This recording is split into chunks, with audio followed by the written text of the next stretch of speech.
साथियों, आज मैं कुछ ज्यादा कुछ नहीं कहूंगा, केवल मैं एक ही बात कहूंगा।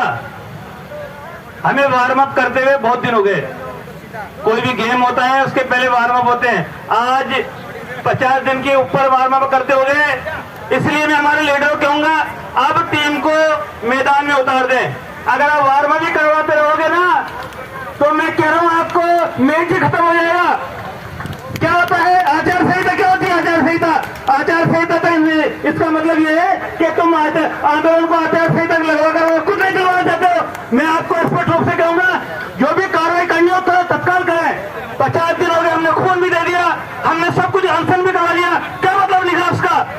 जब सरकार हमारी नहीं सुन रही है, आपके लाइजन नहीं बैठ रहे हैं, तो मैं कह रहा हूं इन बाबों को सड़क पे उतार दो और बिल्कुल क्रांतिकारी रूप से आंदोलन करो, नहीं तो कुछ नहीं होगा। और 2018 की तरह अब उनको खाली हाथ देना पड़ेगा साथियों।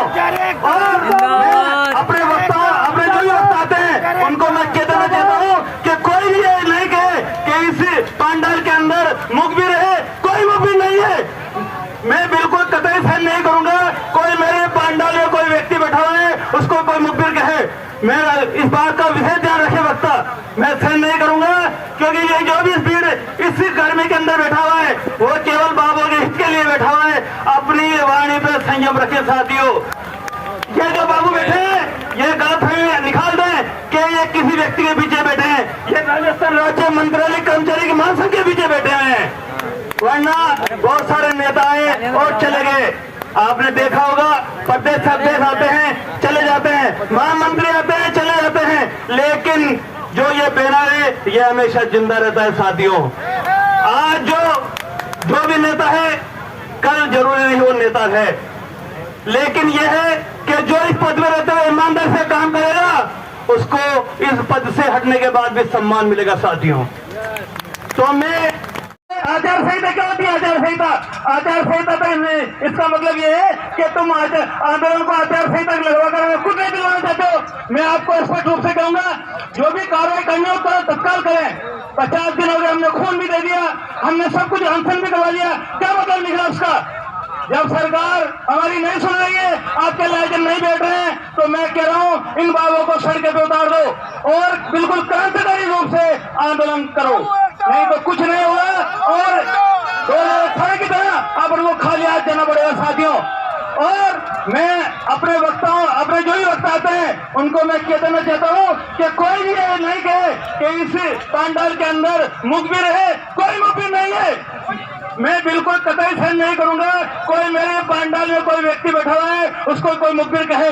मैं इस बात का विशेष ध्यान रखे वक्ता, मैं सहन नहीं करूंगा, क्योंकि ये जो भी भीड़ इसी गर्मी के अंदर बैठा हुआ है वो केवल बाबू के हित के लिए बैठा हुआ है। अपनी वाणी पर संयम रखे साथियों। ये जो बाबू बैठे हैं ये गलतफहमी निकाल दें कि ये किसी व्यक्ति के पीछे बैठे हैं। ये राजस्थान राज्य मंत्रालय कर्मचारी के महासंघ के पीछे बैठे हैं, वरना बहुत सारे नेता आए और चले गए। आपने देखा होगा प्रदेश अध्यक्ष आते हैं चले जाते हैं, महामंत्री आते हैं चले जाते हैं, लेकिन जो ये बैनर है ये हमेशा जिंदा रहता है साथियों। आज जो भी नेता है कल जरूरी नहीं वो नेता है, लेकिन यह है कि जो इस पद में रहते हुए ईमानदार से काम करेगा उसको इस पद से हटने के बाद भी सम्मान मिलेगा साथियों। तो मैं केवल पूरी जो महापड़ाव के नीचे पब्लिक बैठी हुई है, नीचे बाबू लोग बैठे हुए हैं, जो महापड़ाव पे यहाँ नहीं आकर घर पे बैठे हुए वो भी हो सकता है किसी वजह से नहीं आ रहे हो, जो 10 तारीख से जो लेके सामने औकात से बैठे हैं उन सब की ओर से मैं आप लोगों को मंच पे हमारे पदाधिकारी हैं उनसे मैं निवेदन करूंगा कि आप 1-2 दिन में जो भी करना है वो करें, या बिल्कुल हमें स्पष्ट रूप से कहते हैं। आज ये नहीं कि 2 दिन पंडाल भर दो, 3 दिन पंडाल भर दो। अगर नहीं हो रहा है तो स्पष्ट करो कि हमारी लाइजन नहीं बैठ रही है, आप बैठ रहे हो, हम लड़ रहे हैं, संघर्ष कर रहे हैं। ये बिल्कुल झूठी बात नहीं, जो कहना स्पष्ट करो। हम कतई सहन नहीं करेंगे इस बात को, क्योंकि बाबू को ठगा जाए। मैं कह रहा हूँ बिल्कुल ये महासंघ जो है लड़ने के लिए तैयार है, और ये जो भीड़ हो रही है ना, आप कल ये कह दो कि हम आगे में कूच करेंगे, चाहे किसी भी का घेराव करना हो, आप आवाज दे दो। आप ये मत कहो कि पंडाल भर दो, पंडाल भरने के लिए मत कहो। आप ये कहो कि साथियों आवाज हो चुका है जिनका, आप आ जाओ महापड़ाव पे और हम यहाँ से कूच करेंगे फलानी जगह।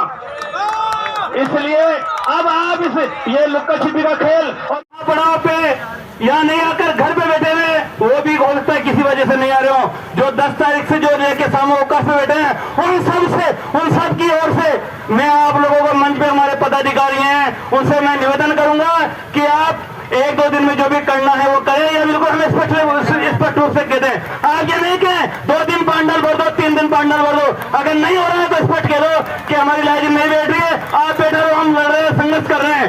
ये बिल्कुल झूठी बात नहीं, जो कहना स्पष्ट करो। हम कतई सहन नहीं करेंगे इस बात को, क्योंकि बाबू को ठगा जाए। मैं कह रहा हूँ बिल्कुल ये महासंघ जो है लड़ने के लिए तैयार है, और ये जो भीड़ हो रही है ना, आप कल ये कह दो कि हम आगे में कूच करेंगे, चाहे किसी भी का घेराव करना हो, आप आवाज दे दो। आप ये मत कहो कि पांडाल भर दो, पांडाल भरने के लिए मत कहो। आप ये कहो कि साथियों आगाज हो चुका है जंग का, आप आ जाओ महापड़ाव पे और हम यहाँ से कूच करेंगे फलानी जगह। इसलिए अब आप ये लुक्का छिपी का खेल और ये 4 प्ले बंद कर दो। 4 प्ले के बाद हमेशा गेम होता है, और आप गेम नहीं कर रहे साथियों, जो बड़े शर्म की बात है, मैं आपको स्पष्ट रूप से कहना देता हूँ। और हमारे जो क्रांतिकारी साथी बैठे हुए हैं, इनका सम्मान करो साथियों, यही हमारी ताकत है। इसी के साथ धन्यवाद, और मेरी इस बातों पर बिल्कुल विश्वास दे रखते हुए आप बिल्कुल ये 1 दिन महापड़ाव, 1 दिन पांडाल भर दो, 2 दिन पांडाल भर दो, इस जो गाने को बंद करो। या हम गाना और आज कैरेक्टर के लिए नहीं आए, हम हमारे संघर्ष के लिए आए साथियों। धन्यवाद, और इसी के साथ